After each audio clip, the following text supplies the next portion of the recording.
안녕하세요. 레드알피엠 정유성입니다. 안녕하세요.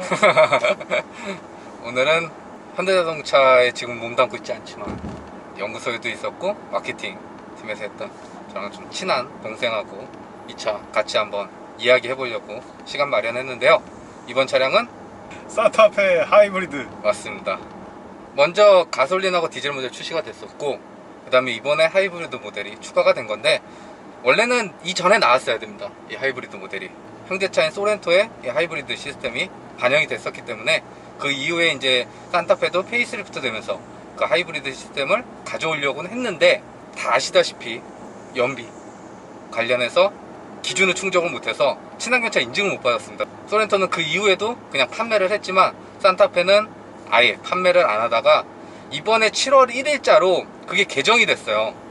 그리고 예전에는 그 배기량, 엔진 배기량 가지고 공인 연비가 이상이 되면 친환경차 인증을 받았다고 하면, 개정된 건 이제 차 크기, 산타페는 중형 이상의 크기를 가졌기 때문에 그거에 대한 충족되는 연비를 13가 넘으면 된대요, 리터당. 근데 얘는 15.몇 달성을 해서 이제는 드디어 친환경차 인증을 받을 수 있게 됐습니다.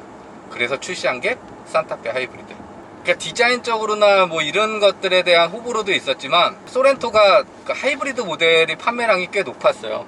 근데 산타페는 그 하이브리드 모델 자체가 없었기 때문에 이제는 그 수요층을 좀 뺏어오기 위해서, 그 말인즉슨 이제 소렌토도 2022 하이브리드 모델부터는 그 혜택을 받으면서 구매를 할 수 있다라는 소린데요.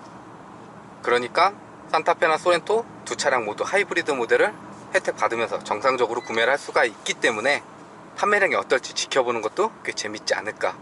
패리된 건 처음 타보지? 그치, 처음 타보지. 요 전에 건 타봤어요? 4세대 모델. 타봤지. 그때는 하이브리드 모델이 없었습니다. 나는 SUV에 하이브리드가 있는지도 몰랐네. 그게 이제 소렌토부터 해서 투싼도 이번에 하이브리드가 추가가 됐어요. 근데 이 하이브리드 시스템을 씁니다. 그리고 기아 자동차에서 그 K8, K7 풀체인지 된 K8, 그 하이브리드도 이걸 써요. 현대차 그룹의 최신 버전 하이브리드 시스템 적용됐다고 보시면 되는데요. 엔진은 뭐예요? 1.6이에요? 2.0이에요? 1.6 터보, 1.6 터보? 1.6 터보 엔진에 하이브리드 시스템 물린.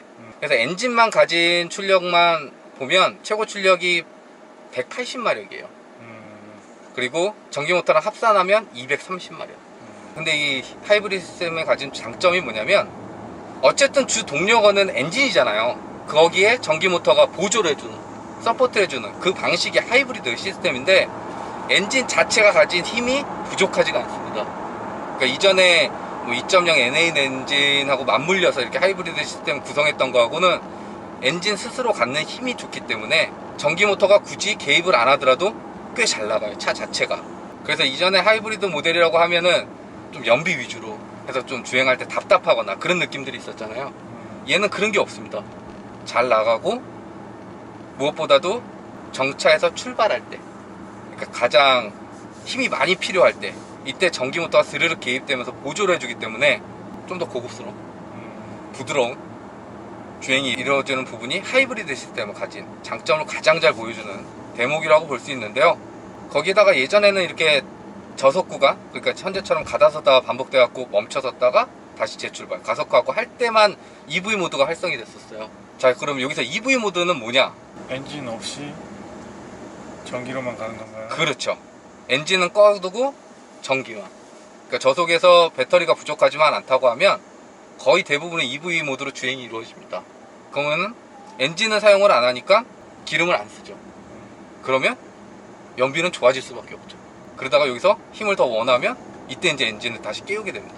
그러니까 같이 가동이 되는, 구동이 되는 그 방식인데, 현재 하이브리드 시스템은 이렇게 저속에서 왔다 갔다 할 때만 EV 시스템을 키는 게 아니라 어느 정도 일정 속도 이상 올라가서 항속 주행이 이루어질 때, 이때도 EV 모드를 계속 개입시켜 줍니다. 그러니까 예전보다는 전기 모터 활용도를 훨씬 더 많이 이끌어낼 수 있도록, 예전처럼 연비 위주로 굳이 주행을 하지 않더라도 연비 효율성을 챙기고 있는 이 부분이 이번에 새롭게 반영된 1.6 터보 하이브리드 시스템이 갖는 가장 큰 장점이 아닐까. 저도 개인적으로는 요 근래 현대나 기아자동차 모델 중엔 어떤 차량이든 간에 이 하이브리드 모델이 가장 만족도가 높지 않나. 주행 질감도 그렇고 이게 뭔가 좀 더 고급스러워요. 주행을 할 때 엔진 하나만 구동되는 거하고 전기 모터랑 같이 연동돼서 이 구동이 되는 게 확실히 차이가 있기 때문에 거기에 승차감도 왠지 모르게 하이브리드 모델이 더 좋습니다. 가솔린이나 디젤 타다가 하이브리드 타면요, 하이브리드 모델은 이상하게 좋아요. 승차감이 물론 뭐 배터리가 아래쪽으로 더 향해서 무게중심이 내려가서 이렇게 좀 눌러주는 듯한 느낌을 연출해주는 그런 부분 때문에 그러는 건지 어떤지는 모르겠지만 정확히는 어쨌든 승차감도 조금 더 좋아지고 전반적인 주행 질감에 있어서 좀 더 만족도가 올라가기 때문에 요즘 대세는 하이브리드가 아닐까. 지금도 EV 모드잖아요. 이러면 이 산타페만 돼도 차가 작은 차는 아니잖아. 이 큰 크기를 가진 차가 아무 소리 없이 그냥 스르륵, 지금도 그냥 스르륵 움직이는, 기름 하나도 안 쓰면서 저희가 진짜 편하게 타고 있는데, 그러니까 공인 연비보다는 확실히 좀 더 나옵니다. 그냥 일상주행 편하게 하더라도 뭐 17, 18도 그냥 기본적으로 나오고, 주행이 답답하지 않고 가속감도 시원시원한데 연비도 어느 정도 챙기는. 디젤 차 싫어하면서 SUV 타고 싶은 사람인데 연비도 좀 좋았으면 좋겠다. 그런 사람들한테 대안이 되겠네요. 요즘에는 또 대세가 전기차잖아요. 전기차 또 많이 나오고 있고. 근데 확실히 아직까지는 좀 불편한 게 있습니다. 충전하기 귀찮아가지고. 그런 부분도 있고, 또 1회 충전했을 때 주행 가능한 거리라든지 그런 부분이 있는데, 1회 지금 주유하게 되면 제가 좀 타긴 했지만 지금도 계기판에 864km가 나와요. 주행 가는 거리가. 풀탱크 채우면 900km 그냥 넘어간다는 소리겠죠. 일반 내연 기관 타듯이 기름 넣고 타면 되고 별도로 충전할 필요도 없고, 거기에 한번 풀탱크 주유하면 한 900km 이상 탈 수 있고, 그리고 조용하고 정숙한데 가져가면 잘 나가고. 이러면 됐잖아. 어? 됐네. 그냥 나 혼자 타고 다니기, 출퇴근하기도 편하고, 패밀리 SUV 활용하기 공간성도 괜찮고. 물론 단점도 있습니다. 어쨌든 주 동력원이 1.6 터보 가솔린 엔진이잖아요. 그래서 풀가속 딱 땡기면 좀 늦네. 늦기도 늦지만 엔진은 과격하게 돌려주는데 속도는 그만큼 안 받쳐주잖아요. 소리는 크게 들리면서. 그러니까 4기통 엔진이 가진 한계점이 딱 드러납니다. 그리고 또 하나가 엔진도 있고 전기 모터도 있잖아요. 내연기관도 있고 전기차도 있다는 소리인 거지. 쉽게 말하면 두 개가 짬뽕이 된 거야. 그러면 비쌉니다. 그럴 수밖에 없잖아요. 두 개 다 갖추고 있으니까. 얼마예요? 일반 뭐 디젤이나 가솔린 트림별로 보면 3, 400만원 차이 나는 것 같더라고요. 하이브리드랑 비교를 하면. 그러니까 초기에 좀 더 많은 비용을 지불해야 된다, 그런 부담감. 산타페 하이브리드 뿐만 아니라 여느 모델, 하이브리드 모델이 가진 단점이라면 단점이라고 볼 수 있는데요. 제가 하이브리드 살 때마다 언급하는 거지만, 이제 하이브리드는 굳이 연비로 그 가격을, 연비 효율성을 가지고 그 가격을 상쇄하려고 타는 차는 아닙니다. 그러니까 물론 연비적으로 아껴서 좀 장기간 차를 이용하고 그 기간에 대한 비용을 상쇄시키는 그 개념도 있겠지만, 확실히 엔진 하나 돌리는 것보다는 주행 질감이 조용하면서도 부드럽고 고급스럽기 때문에 단순히 연비 효율성 뿐만 아니라 차를 한 반 세그먼트 정도 올려주는, 같은 산타페더라도 나는 차를 조금 더 정숙하면서도 부드럽게 타고 싶다, 조금 더 고급스럽게 즐기고 싶다 하시는 분들한테는 꽤 괜찮은 선택지가 되지 않을까. 자, 디자인은 기존 가솔린이나 디젤 모델과 차이는 없습니다. 심지어 그 하이브리드 배지도 없어요. 얘는 그래요? 다 똑같습니다. 그리고 현재 해당 차량은 페리가 한번 됐어요. 그릴도 똑같고? 그릴은 대신 해당 차량이 캘리그래피입니다. 그래서 캘리그래피 전용 그릴. 그러니까 일반 모델은 이 패턴이 아니에요. 그냥 격자로 되어 있는 그 그래픽이 들어가고, 캘리그래피 모델만 전용으로 저 그릴이 장착이 됩니다. 그래서 그런 데서 오는 좀 차이지, 하이브리드 모델이라고 뭐 차이가 있지는 않습니다. 바뀐 디자인은 어떤 것 같아? 괜찮은데요? 괜찮아? 이게 좀 호불호가 많이 갈립니다. 대신 이제 요즘에 현대자동차는 페이스리프트를 해도 디자인을 꽤 많이 변화를 주기 때문에 그런 데서 오는 이전 모델과의 좀 차이점이라고 보시면 되는데요. 뭐 디자인은 개인의 취향이기 때문에. 헤드램프에 이렇게 된 게 지금 데일라이트. 페이스리프트만 들어가는 거예요? 그렇죠. T자 형태로 들어가는. 그리고 그릴은 확장시키고 헤드램프랑 연결된. 이렇게 좀 변화를 줘서 기존하고는 전면에서 보면 전혀 다른 차예요. 그러니까 디자인은 많이 바뀌긴 했습니다. 근데 어쨌든 뭐 호불호가 갈릴 수 있는 좀 개성 강한 디자인을 전면부에선 가지고 있고요. 측면으로 가면 이제 하이브리드라고 티내는 부분이 하나 있습니다. 하이브리드 전용 디자인된 휠이 적용이 됐고요. 사이즈는 지금 현재 19인치. 요건 이제 캘리그래피 모델이기 때문에 19인치가 들어가고, 일반 모델들은 요거랑 좀 차이가 있다 라고 보시면 될 것 같고요. 확실히 휠에서 좀 하이브리드 모델인 거를 좀 티를 내는, 공기저항 고려해서 약간 막힌 형태로 돼 있고 투톤으로 돼 있는데 약간 뭐 방패 같기도 하고. 아까 얘기한 것처럼 하이브리드 모델들은 연비를 또 생각을 해야 되니까 이거를 좀 구멍이 좀 적고 이렇게 약간 막힌 형태로 항상 이렇게 나오는 것 같더라고. 요즘에는 또 하이브리드라고 굳이 그러진 않는데 얘는 좀 티를 냈습니다. 대부분 이 뒤에 오면 하이브리드 모델은 트렁크 리드라인에 하이브리드 배지 같은 걸 해주는데 그런 것도 없어요. 차 있는 건 없습니다. 얘기 안 하면 모르겠네. 몰라요. 이게 하이브리드인지 가솔린인지 디젤인지. 페이스리프트 되면서 테일램프 디테일 좀 조절을 해줬고요. 거기다가 양쪽 있는 리플렉터, 여기 불은 안 들어와요. 반사만 되는 그걸 하나 더 더해줬는데, 전면에서는 페이스리프트 되면서 꽤 많은 변화를 줬던 반면 후면은 기존 디자인 기반으로 좀 디테일 더해준.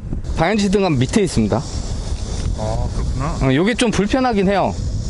뒤에 차 따라올 때 너무 아래에 있다 보니까 좀 잘 안 보이는 경향이 있는데, 다음 모델에서는 그냥 테일램프 쪽 올려갖고 좀 같이 들어오게 해주면 어떨까. 제 개인적으로는 이쪽 부분이 좀 아쉽지 않나. 자, 그리고 실내도 먼저 출시된 가솔린이나 디젤과 동일하다고 보시면 되는데요. 단 하나, 계기판이 바뀌었죠. 하이브리드 정보 볼 수 있는, 엔진 회전수 대신해서 배터리 충전량이라든지 하이브리드 주행 관련 정보 볼 수 있는 인터페이스 디자인이 하나가 추가가 됐고요. 거기에 중앙 디스플레이에도 하이브리드 모드 여기 하나 더 추가가 돼서 이렇게 볼 수가 있습니다. 그리고 뭐 에너지 흐름도라든지 평균 연비 이렇게 눌러주면 관련 그래픽이라든지 이런 것들을 볼 수 있는, 그러니까 하이브리드 전용 사용할 수 있는 인터페이스 디자인이 추가된 부분 제외하고는 다 동일한 구성 갖추고 있고요. 페이스리프트 되면서 외장은 전면에서 보면 진짜 다른 차처럼 바꿔놨잖아. 근데 실내는 기존 디자인 기반으로 요거 브릿지 타입 콘솔. 뭔 콘솔? 브릿지 타입. 브릿지? 이게 다리처럼 돼 있어서 떠 있잖아. 그래서 밑에 공간 활용할 수 있고. 아, 그러네. 이 디자인을 처음 적용한 차량이 뭐죠? 팰리세이드. 팰리세이드에서 먼저 이걸 활용을 했고, 그 다음에 산타페 페리 할 때 이걸 적용을 해줬습니다. 사용해보면 편해요. 이게 좀 약간 올라온 형태라서 마스크 같은 거 여기다 넣으면 되겠네요. 꽤 수납 공간이 넓어요. 아래쪽이. 그래서 여기 좀 수납할 수도 있고, 여기 보면 버튼이 정말 많아요. 그래서 좀 복잡해 보일 수 있는데 막상 사용하면 꽤 편합니다. 그리고 위에는 인포테인먼트, 오디오 관련, 그 아래쪽은 공조기 관련, 그리고 버튼 조작에 기여하고, 그다음에 이쪽이 다이얼 형식 주행 모드 바꿀 수 있는 이 버튼인데, 해당 차량 2륜구동 모델이에요. 그래서 이게 터레인은 없습니다. 원래 여기 누르면 터레인 돼갖고 지형 반응 모드도 나오는데 이건 2륜이라 일반 드라이브 모드만. 드라이브 모드는 에코, 스포츠, 스마트, 이렇게 총 3개. 그러니까 노멀 모드가 없죠. 그러네. 하이브리드는 노멀 모드가 별도로 없습니다. 현대나 기아 자동차는. 그래서 그냥 일반 에코가 거의 노멀 모드 역할을 해주고요. 스포츠는 조금 달릴 때, 스마트는 주행 상황에 맞춰서 에코와 스포츠를 알아서 해주는 그 주행 모드. 드라이브 모드는 총 3가지 지원을 해주고요. 실내에서도 캘리그래피 모델을 선택을 하면 반영되는 부분들이 있어요. 그래요? 가죽 감싸기, 인조 가죽이긴 하지만 뜨거. 그런데 가죽 감싸기 들어가고, 그리고 여기 헤드라이너 요런 부분 스웨이드 해갖고 블랙 처리되는 요런 것도 캘리그래피 전용. 확실히 좀 실내가 고급스러워 보이는.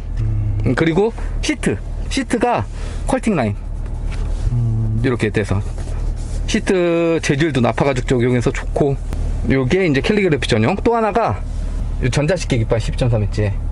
이게 하이트림에서는 옵션 사양인데 캘리그래피는 기본입니다.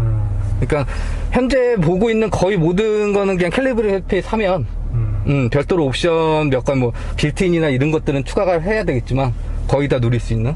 그 다음에 여기 컵홀더가 이렇게 2개 있어요. 이렇게. 근데 요건 하나 열어야 돼요. 그래야 컵홀더 하나 더 쓸 수 있는 스마트폰 무선 충전 이게 세우는 거구나. 세우는 형태예요. 그렇게.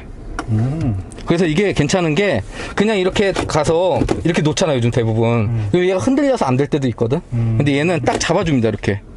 요건 괜찮은 것 같아요. 공간 활용하면서. 자, 그리고 2열은 공간 뭐 넓네요. 넓습니다. 자, 그리고 선쉐이드도 수동이긴 하지만 있습니다. 요즘처럼 이렇게 날 더울 때 2열 공간에 썬팅을 하더라도 저기 있으면 확실히 좋아요. 시트는 여기 보면 조절할 수 있어요.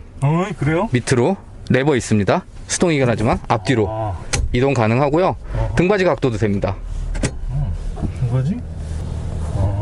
꽤 많이 누워요. 그래서 앞뒤로도 가고 등받이 각도도 할 수 있고 220V. 와, 이거 좋네. 요즘은 이제 차박이라든지 캠핑 있으니까 SUV 모델이니까 이런 것도 갖춰져 있고요. 기가 막히네. USB 충전대 양쪽 2개, 그 다음에 송풍구, 편의사양 뭐 이런 것들은 확실히 좀 잘 해놨는데 하나 좀 아쉬운 게 있어요. 소렌토는 6인승 모델을 선택을 할 수가 있습니다. 이게 독립된 2인 시트가. 근데 산타페는 그게 안 돼요. 그래서 이번에 하이브리드 추가될 때 그 6인승 모델도 추가되면 어떨까 개인적으로는 그걸 바랬는데 이번에도 6인승 모델은 없습니다. 자, 트렁크 오픈은 이쪽에 눌러주면 오픈되는 자동. 전동입니다. 자, 트렁크는 지금 캠핑용품을 담아놨어요. 그리고 짐들이 많습니다. 그래도 여유롭죠. 뭐 이런 거 다 때려 넣어도 대충 넣어도 됩니다. 이런 거.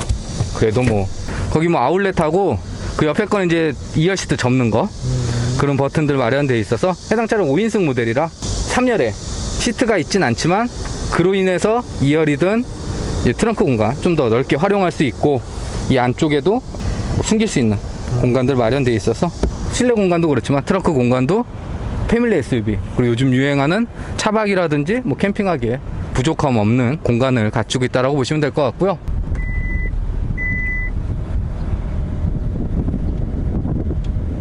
가솔린이나 디젤 모델에 적용됐던 최신 운전자 지원 시스템이 하이브리드 모델에도 반영이 되어 있는데요.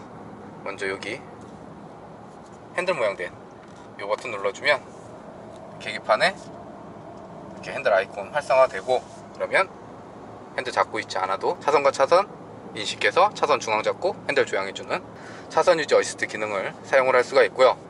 거기에 여기 스마트 크루즈 컨트롤 지정을 해주고 속도는 이제 맞춰주게 되면 가속 페달이나 브레이크 페달 별도로 조작하지 않아도 앞차 거리 계산해서 따라서 주행이 이루어지는 스마트 크루즈 컨트롤까지 그로 인해서 현재처럼 핸들 잡고 있지 않고 페달 조작하지 않아도 주행이 이루어지는 반자율 주행 시스템을 사용할 수 있는데요.